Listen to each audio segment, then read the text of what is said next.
علماء نے بڑی محنتیں کی. ان محنتوں میں سے ایک محنت یہ ہے جو مسلمانوں کے سوا کسی کے پاس نہیں ہے. یہ جو سندوں کا سلسلہ، سند کا مطلب یہ ہے کہ ہمارے پاس ہم کہتے ہیں امام بخاری نے روایت کی، امام مسلم نے روایت کی، ابو داؤد نے روایت کی، ترمذی نے روایت کی. امام بخاری رحمت اللہ علیہ 256 ہجری میں انتقال کیے. ٹھیک ہے. اب 256 ہجری سے لے کر نبی کریم صلی اللہ علیہ وسلم کے زمانے تک جو گیپ ہے، امام بخاری کو یہ حدیث کہاں سے مل گئی؟ تو امام بخاری رحمت اللہ علیہ اپنے استادوں سے جو انہوں نے جو حدیثیں سنی ہیں ان میں سے چن کر امام بخاری رحمت اللہ علیہ نے یہ حدیث روایت کی. کہتے ہیں کہ میرے فلاں استاد نے اس حدیث کو سنایا. قتیبہ بن سعید مثال کے طور پر، میرے فلاں استاد نے اس حدیث کو مجھے سنایا. قتیبہ بن سعید، ان کو ان کے استاد نے سنایا. ان کو ان کے استاد نے، یعنی تقریباً کم از کم نبی کریم صلی اللہ علیہ وسلم اور امام بخاری کے درمیان 3 آدمی ہوتے ہیں منیمم. ثلاثیت البخاری کے نام سے وہ حدیثیں جن میں امام بخاری رحمت اللہ علیہ اور نبی کریم صلی اللہ علیہ وسلم کے درمیان 3 آدمی ہیں. کتابیں جمع کی ہیں علماء نے، محدثین نے، ثلاثیات الامام البخاری کے نام سے. اب یہ جو امام بخاری رحمت اللہ علیہ، ان کے استاد، پھر ان کے استاد، پھر ان کے استاد، یہ کیا ہے؟ اس کو کہتے ہیں حدیث کے اصطلاح میں، حدیث کے ٹرمینالوجی میں سند کہتے ہیں. کیا کہتے ہیں؟ سند، سین نون دال. اسناد بھی کہتے ہیں، سند یا اسناد.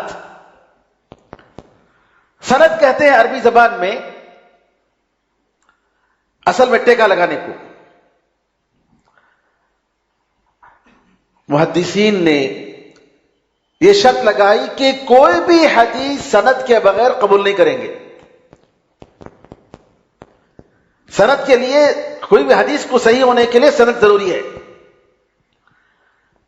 کیونکہ جن علماء نے کتابیں لکھی ہیں ان کتابوں سے لے کر نبی کریم صلی اللہ علیہ وسلم تک جو چین آف دا نریٹرز، اس کو کہتے ہیں سند، چین آف دا نریٹرز. اور امت مسلمہ کے علاوہ کسی کے پاس یہ نہیں ہے، اور دشمنان اسلام نے اس کو تسلیم کیا. امام بخاری رحمت اللہ علیہ یا جتنے محدثین گزرے ہیں ان کی کتابوں میں سندیں موجود ہیں. اگر آج کوئی آدمی مثال کے طور پر کوئی نئی حدیث بناتا ہے، نبی کریم صلی اللہ علیہ وسلم پر کوئی جھوٹ حدیث بولتا ہے، ہم کیا کرتے ہیں؟ محدثین نے جو کتابیں لکھی ہیں 4 صدی ہجری تک، 400 ہجری تک جتنی حدیثیں تھیں وہ سب کی سب کتابوں میں آ گئی. سمجھ میں آ رہا ہے؟ 400 ہجری تک جتنی حدیثیں تھیں وہ سب کی سب کتابوں میں آ گئی. کوئی حدیث ایسی نہیں رہی جو نبی کریم صلی اللہ علیہ وسلم کی ہو اور کتابوں میں نہ ہو. محدث نے جمع کر لیا. اور خاص طور پر 3 صدی ہجری میں 200 سے لے کر 300 تک کافی محنت ہوئی. آپ دیکھیں گے جتنے محدثین کتب ستہ لکھنے والے، حدیث کی 6 کتابیں، مشہور کتابیں، صحیح بخاری، صحیح مسلم، سنن ابی داؤد، سنن ترمذی، سنن نسائی، سنن ابن ماجہ، بڑی مشہور کتابیں، یہ سب کے سب لکھنے والے 3 صدی ہجری کے تھے.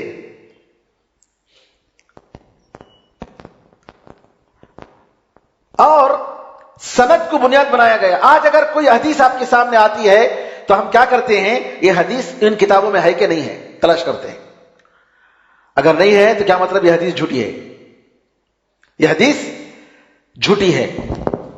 کسی نے من گھڑت اپنے طور سے جو ہے من گھڑت جو ہے یہ حدیث بنائی ہے، اس کی کوئی بنیاد نہیں ہے.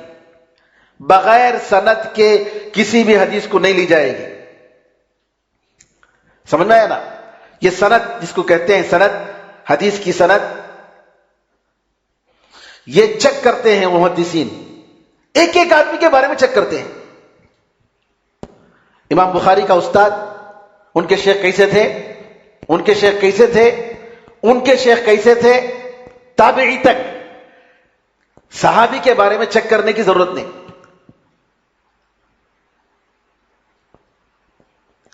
کسی کے بارے میں معلوم ہو گیا ہے کہ نبی کریم صلی اللہ علیہ وسلم کے صحابی ہیں تو بس وہ کافی ہے.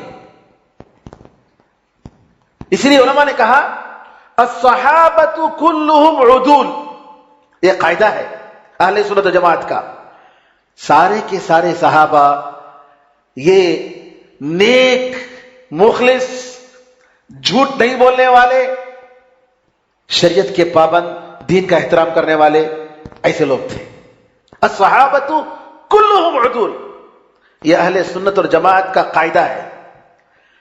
سارے کے سارے صحابہ نیک، متقی، پرہیزگار.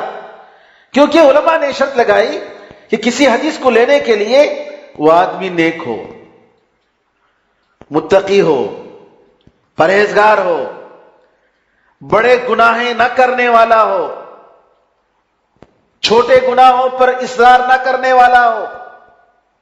اس کو عربی زبان میں محدثین کی اصطلاح میں کہتے ہیں عدل.